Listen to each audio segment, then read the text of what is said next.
That indeed the COMELEC cannot act and should never act anymore on initiative. Patay na ang initiative sa ngayon.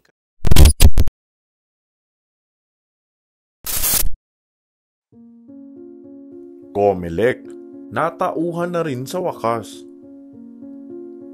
Sa nangyari ngang pangatlong pagdinig ng Senado ukol sa ipinapatupad na People's Initiative, ay talagang naging napakainit ng mga eksena. Kakasimula pa lang, ay binanatan agad ang mga miyembro ng grupong pirma ng mga maiinit na katanungan. Ayon pa sa leader ng grupong pirma, ay tumanggi di umanong magpakita ang mga donors nila upang maprotektahan daw ang di umano'y kanilang karapatan sa pananahimik at para na rin sa kanilang kaligtasan. Bagay na tila ba'y hindi ka panipaniwala dahil ayon sa Senado ay dapat daw magpakita pa rin ng mga ito bilang pagsuporta sa kanilang adhikain na isinusulong. Dagdag pa ng Senado na kung kaligtasan lamang ang kanilang hinahangad ay kaya nila itong ibigay sa kanila. The request of Minority Leader Coco Pimentel to Mr. Oñate, if I remember correctly, still has not been honored. And I remember Mr. Oñate said ibibigay po nila sa chair yung araw na yon mismo.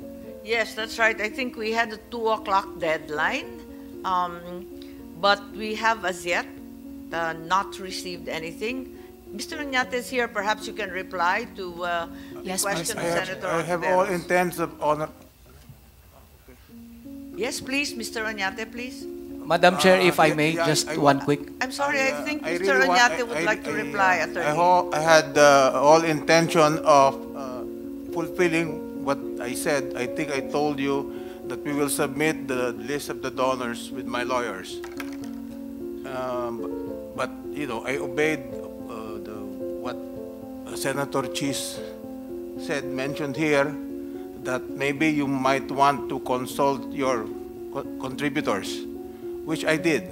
I did consult them over the last many days, and they didn't want to reveal their names. They didn't want their names divulged or revealed. Yes, to reiterate the statement the reason that they gave me is sorry. that they are concerned with their privacy, they are concerned with their security. But there's no issue of security or privacy. I think it's a matter of pride that as a committed citizen, you are advocating constitutional change. As Senator Chis said, it should be an yes, an activity that you take pride in honoring. They support constitutional change, but they are also concerned about their security and their privacy. And I think maybe they thought about it, maybe they deemed it more important that their security, their privacy, and their family is higher than their concern about People's Initiative. Madam Chair. I would, oh, so sorry. I would also like to offer the Senate's protection through an executive session, perhaps, or even a witness protection possibility. We have done this before for whistleblowers and such, and we are perfectly happy to do the same for your donors. Madam Chair, thank you. May I Sa kasagsagan ng investigasyon, ay nabanggit ng grupong pirma na nagsumiti na sila ng mga kaukulang papeles. Ngunit ang tanging nabanggit lamang dito ay ang kanilang leader na si Mr. Oñate at wala nang iba. Ayon pa dito, ay talagang binawi na nga raw ng mga donors ang kanilang suporta at inako na ni Mr. Oñate ang lahat-lahat ng gasto sa mga TV ads para nga sa People's Initiative. Bagay na mas lalong naging kaduda-duda dahil bakit naman maglalabas di umano ng ganon kalaking pera nang hindi man lang mapakinabangan, kaya't posibleng ito na marahil ang pondong ipinangako ni House Speaker. Bilang initiator ng People's Initiative at di umano'y galing nga sa kabanang bayan. Documents. Yes, Madam Chair. We Attorney confirm. Alex, please. Thank you, Madam Chair. We confirmed receipt of the subpoena duces tecum last night at around 7:30 p.m. And we filed our compliance this morning, Your Honors. And in our compliance, it Are you requires... telling us that we're in fact already in receipt of the documents requested by Minority Leader Pimentel? Some of the documents are there, Your Honor, and it requires an explanation. And Mr. Oñate would explain, as to the submission of the names of the contributors, he indeed sought the consent of his contributors, but unfortunately, they refused to allow him to divulge his names. And that's why Mr. Oñate was unable to continue, because what actually happened was he was forced to return their contributions. And we attach in our compliance the withdrawal slips showing that Mr. Oñate withdrew some substantial amounts and returned the contributions of some of his friends, Your Honors. That's what happened.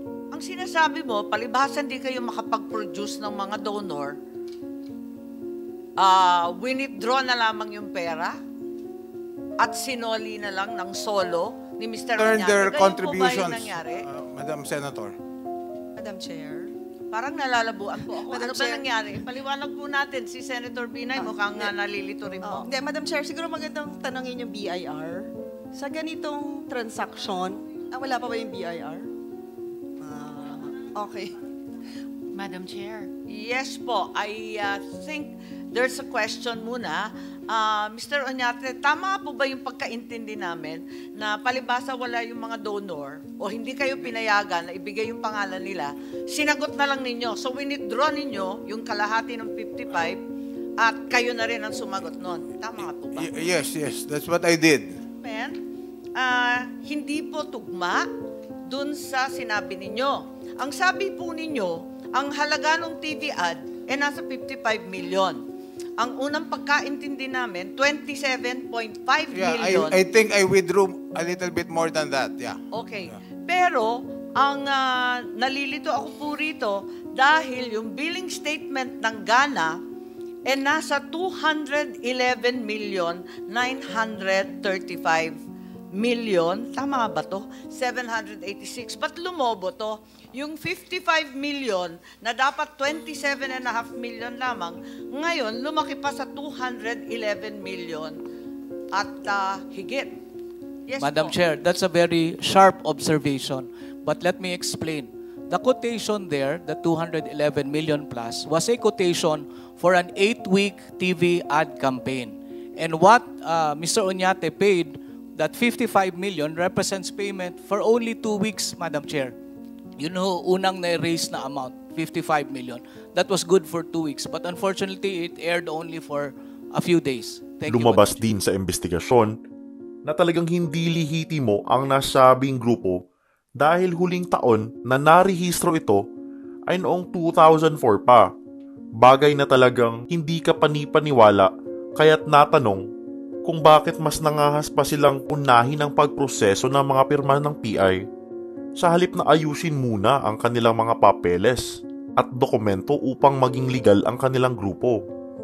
And we are given to understand that in fact, PIRMA no longer exists as of February 10, 2004. Is that correct? Yes, Madam Chair. Their certificate of registration has been revoked since February 10, 2004. So when was this in fact registered?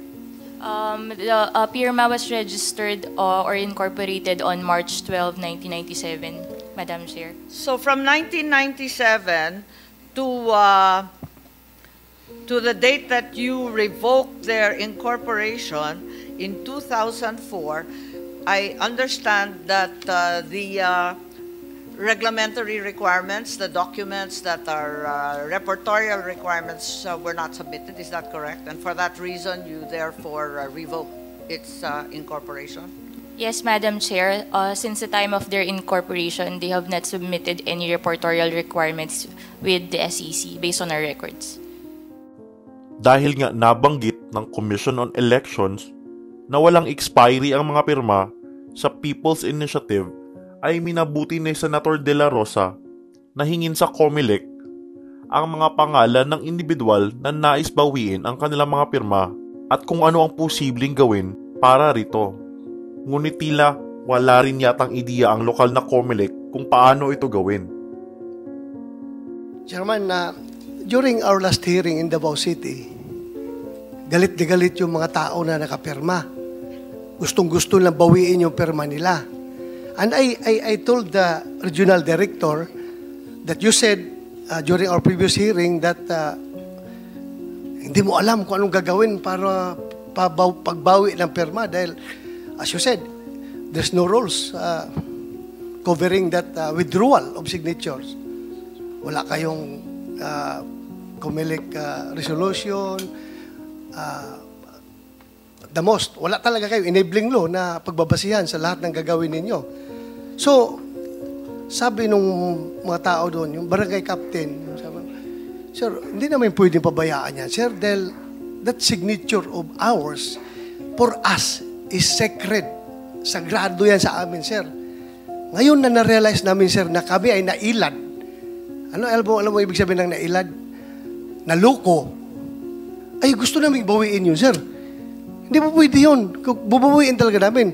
Tinanong ko yung regional director. Regional director, kung gusto nilang bawiin, mabawi ba nila yung kanilang signature? Sabi ng regional director Tambuang, sir, in the absence of any rules, policies, I don't know how to do that. Sabi niya, maybe sir, yung nag-submit sa amin na abogado, nakilala man yun, Madam Chairman, di ba? Sino yung abogado na nag-submit, baka pwede pa namin at the very least may balik sa kanila kung gusto lang bawiin. Attorney Alex Cunanan. So, I told the barangay captain at saka yung mga tao, nandun, kilalaman nyo yung abogado na yun. Puntahan nyo.